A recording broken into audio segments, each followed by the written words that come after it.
till I get up. Time is barely on our side. আসসালামু আলাইকুম, welcome back to my channel Rumi's fashionable house. আমি ফারহান ইয়াসমিন রুমি।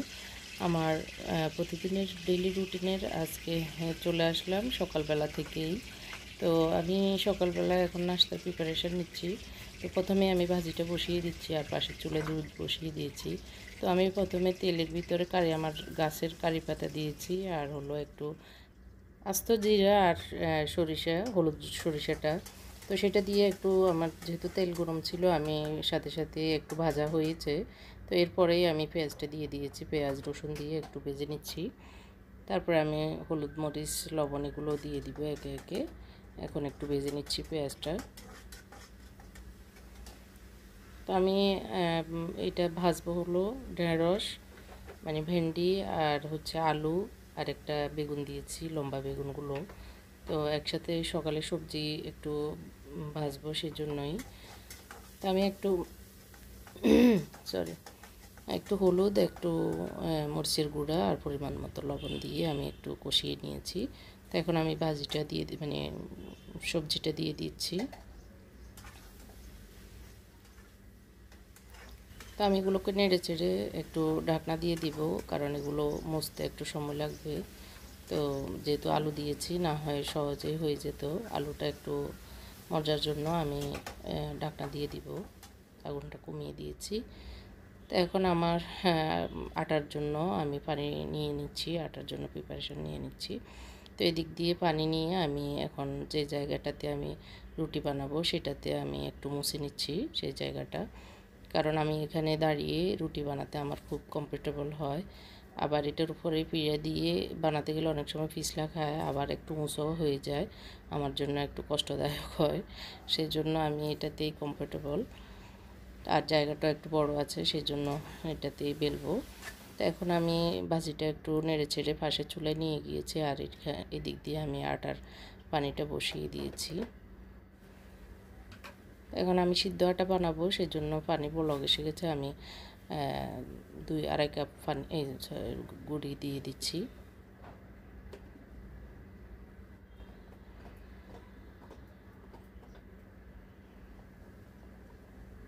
তো আমি ভালো করে নেড়ে চেড়ে এগুলোকে নামিয়ে নিচ্ছি। আসলে আটা করাটা তো সহজই, তো অনেক সময় একটু পানি বেশি দিয়ে দেওয়া হয়, অনেক সময় গুঁড়ি বেশি দেওয়া হয়, যার কারণে আটা সুন্দর হয় না। আটা এবং পানির পরিমাণটা ঠিক থাকলে আটা অনেক সুন্দর সফট হয়, মানে রুটি বানাতেও সহজ, আবার খেতেও ভালো লাগে। আটাটা একটু যদি বেশি শক্ত হয়ে যায়, মানে পানির তুলনায় গুঁড়ির পরিমাণটা বেশি হয়ে যায়, তখন কিন্তু আটা শক্ত হয়। একদিকে বেলতেও খুব কষ্ট, মানে মলতেও খুব কষ্ট, আবার বানাতেও খুব কষ্ট, আর খেতেও ভালো লাগে না। তো আমি একদম সফট করে এগুলোকে মথে নিচ্ছি।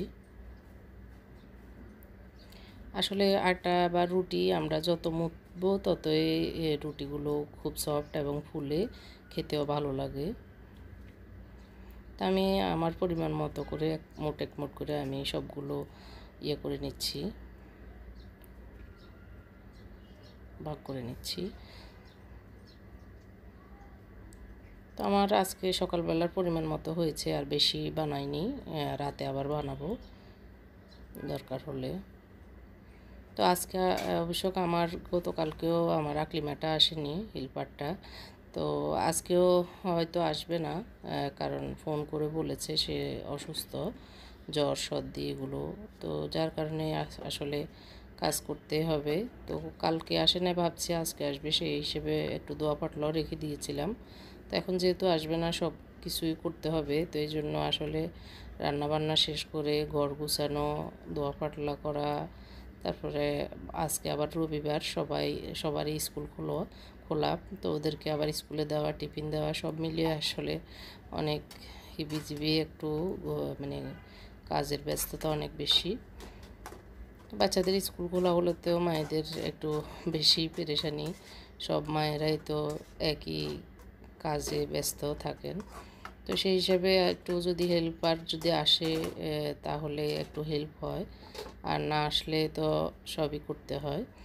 তো আবার যদি না রাখা হয় বুয়া, তখন সে এক সিস্টেম হয়, নিজের সব কিছু আগ থেকে রেডি করে রাখি বা থাকে। আর ওদের কাছে যদি আমরা ডিপেন্ডেন্ট হয়ে যাই তখন তো একটু আমাদের না আসলে মুশকিলই হয়ে যায়। তো যাই হোক, নিজের কাজ তো নিজেই করতে হবে, উপায় নেই। তো আমি এখন রুটিগুলো বেলে নাস্তা দিব, কারণ আমার হাজব্যান্ড আবার সেলুনে গিয়েছে, ও এসে গোসল করে নাস্তা খাবে। আবার আমার শাশুড়ি, ওনাকে আবার ফজরের পরে একটু খাওয়ানো হয়, কারণ বুড়ো মানুষেরা আসলে সবাই একটু ফজরের পরে একটু খেতে হয়। তো ওনাকে খাওয়াইছি, আর এখন রেডি হলেই আবার টেবিলে ডাকবো এই আর কি। তো আমার ভাজিটা এই পাকে হয়েছে, আমি এখন রুটিটাও সেঁকে নিব। কয়েকটা রুটি বেলে নিয়েছি, তো একসাথে এখন সেঁকে নিব। আস্তে আস্তে আমি বেলবো এবং সাথে সাথে সেঁকেও নিব।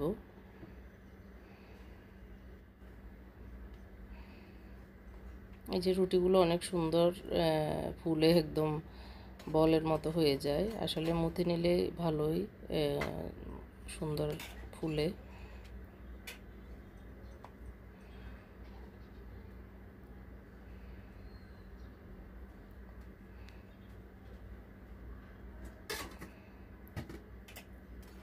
তো আমি এইটুক ইয়েটা মানে ঝাঞ্ঝুরটা গত 2-3 দিন আগে কিনেছি। তো এটাতে রুটি নেওয়ার জন্য বিশেষ করে সকালবেলা রুটিগুলো একটু ঝাঁঝরে রাখলে, এরকম একটা মানে ছিদ্রওয়ালা জিনিসে রাখলে মানে রুটির ভাবগুলো চলে গেলে কিন্তু রুটি খেতে ভালো লাগে। আর হট বক্সের সাথে সাথে রেখে দিলে কিন্তু ঘামিয়ে একদম ঘেমে রুটিগুলো কাঁচা টাচা একটু নরম নরম হয়ে যায়। তো আমার ছেলেরা খেতে চায় না। একটু মানে ইয়ে গেলে, বাষ্প গেলে পরে বক্সে রাখলেও আর অসুবিধা হয় না। তো আমি এখন ডিম ভেজে নিচ্ছি একটু সবার জন্য একটা একটা মানে ফোস ডিম নিচ্ছি। আর কুসুমটা আসলে ইয়ে খায় না, আস্ত কুসুম আমার বাসায় কেউ খায় না। তো একটু নরম নরম সফট মানে ফোসই সবাই খেতে পছন্দ করে।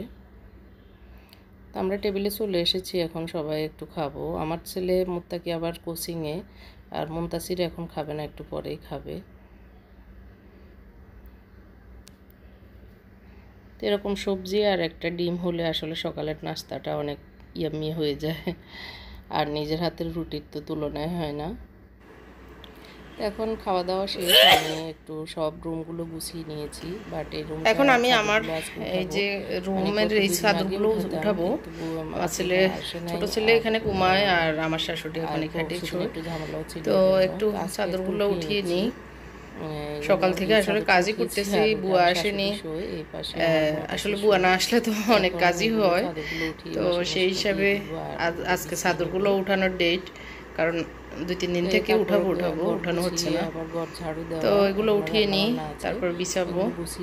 রান্নাবান্না শেষ, আমার অন্যান্য কাজ শেষ, এই রুমটা গুছানো বাকি আছে। ঝাড়ু দিয়ে গোসল খাওয়া, তারপর আমি আবার বিকেলে বের হব। এই যে আমার গুছানো শেষ। হালকা চাদরগুলো আসলে সাদা হোয়াইট কালারের হলে ভালোই লাগে। আর এই টেবিলটা আমি এখন গুছিয়ে নিব। মুমতাসির একদম এলোমেলো করে রেখেছে, তো ওর টেবিলটা তো এখন গুছিয়ে নিয়েছি একটু। ওর বানানো মুমতাসিরের ও বানিয়েছে স্পাইডারম্যান দিয়ে। তো আর ওর প্রাইজ বোনগুলো এই যে এইভাবে রেখেছি ওর টেবিলে, ও এখানে রাখতে পছন্দ করে। ওর রুমে রেখেছি আরেকটা জায়গায়, তো আমি ওর টেবিলে এনে রেখেছি আজকে, ও চোখের সামনেই থাকুক এই জন্য। তো উপরের অংশটাতে সেগুলো রেখেছি, আর নিচে বইগুলো নিয়েছি। ও আবার বইগুলো উপরে রাখতে বলেছিল। তো যাই হোক, আমার গোছানো শেষ, আমি রান্নাঘরে চলে যাচ্ছি। তো এক আপু বলেছেন রাইস কুকারে কিভাবে রান্না করব, ভাত অনেক শক্ত থেকে যায়। তো আমি আজকে সেটাই দেখাচ্ছি, যে আমি এখনও মানে এটা রাইস কুকারটা আনার পর থেকেই রান্না করছি, তেমন একটা অসুবিধা হয়নি। আসলে 1-2 বার রান্না করার পরেই কিন্তু আন্দাজটা বোঝা যায়। তো আমি 1.5 কাপ চাউল নিয়েছি, এখন 3 কাপ পানি দিচ্ছি। একটু মানে ডাবল চাউলের চেয়ে একটু ডাবল পানি নিলেই হয়ে যায়। তাহলে একদিন যদি শক্ত হয় আর পরের দিন একটু পানি বাড়িয়ে দিলেই ইয়ে হয়। তো আমি কখনো মেপে দিই না, আজকে দেখানোর জন্য মেপে দিচ্ছি। আমি যতটুকু চাউল নিই তার অর্ধেক পরিমাণ উপরের দিকে পানি ততটুকু নিয়ে, মানে একটা আমার আন্দাজ মতোই। তো সেটা এখন বসিয়ে দিয়েছি আমি চাউলটা রাইস কুকারে। আর এদিক দিয়ে আমি একটু লাল শাক ভেজে নিচ্ছি। তো আমি পেঁয়াজ রসুন দিয়ে আর শুকনো মরিচ দিয়ে ভাজি করব। তো আর একটু মাছ দিয়ে বেগুন আলু দিয়ে ঝোল করে রান্না করেছি, সেটা নামিয়ে নিয়েছি, হয়ে গেছে। এখন শাকটা ভেজে আমি ঘর ঝাড়ু দিতে চলে যাব, আবার মুনতাসিরকে আনতে হবে, গোসল সব মিলিয়ে আসলে সারাদিনে আজকে অনেক কাজ একসাথে করতে হচ্ছে।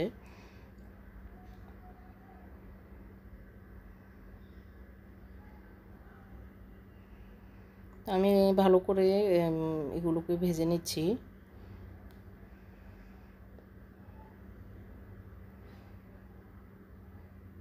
এই যে কচিলার শাকগুলো কিন্তু খেতে খুবই ভালো লাগে, লাল শাকগুলো। আমি একটু ঢাকনা দিয়ে দিয়েছি, কারণ একটু মানে পানি বেরিয়ে নরম হলেই কিন্তু উল্টি পাল্টে দিলে ভালো হয়, সেজন্য। আর কড়াইতে না দিয়ে পাইপ্যানে দেওয়ার কারণে আসলে চারিদিকে পড়ে যাওয়ার সম্ভাবনা থাকে, এর জন্য ঢাকনা দিয়ে নরম হওয়ার পর নাড়লেই কিন্তু ভালো। তো আমার মোটামুটি হয়ে এসছে, মানে আর একটু হবে, হলে আমি নামিয়ে নিব, একটু নরম হয়েছে।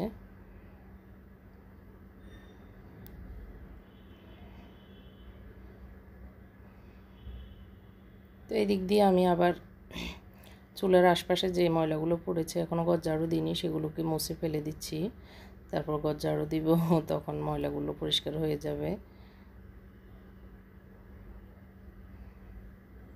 তো এরকমই আসলে যখনই রান্না করি টুকিটাকি যখন পড়ে, তখনই সাথে সাথে মুছে নিলে কিন্তু আর এই অপরিষ্কার বেশি হয় না, কষ্ট হয় না, পরে না হয় একবারে জমে যায় অনেক ময়লা, তারপরে মুছতে গেলে অনেক কষ্ট হয়। তো এই যে আমার এখন আরও বেশি নরম হয়ে সফট হয়ে গিয়েছে, আমি এখন বন্ধ করে দিচ্ছি চুলা। আর রাইসটাও আমি দেখিয়ে দিচ্ছি, এই যে অনেক ভাস্প, যার কারণে ক্যামেরা অনেক ঘোলা হয়ে গিয়েছে। এই যে সফটলি সুন্দর, বেশি নরমও না আবার বেশি শক্তও না, সুন্দর ঝরঝরা হয়েছে। তবে একটা বিরক্তির ব্যাপার হলো রাইস কুকারে রান্নার পরে নিচে একটু সরের মতো বসে যায়, তো এই কারণে নিচের ভাতগুলো একটু বেশি হয়। তো আমি হওয়ার আগেই কিন্তু এগুলোকে চুলা ইয়েটা বন্ধ করে দিই। তো যাই হোক, আমার ব্লগটি এখানে শেষ করছি। আল্লাহ হাফেজ, আসসালামু আলাইকুম।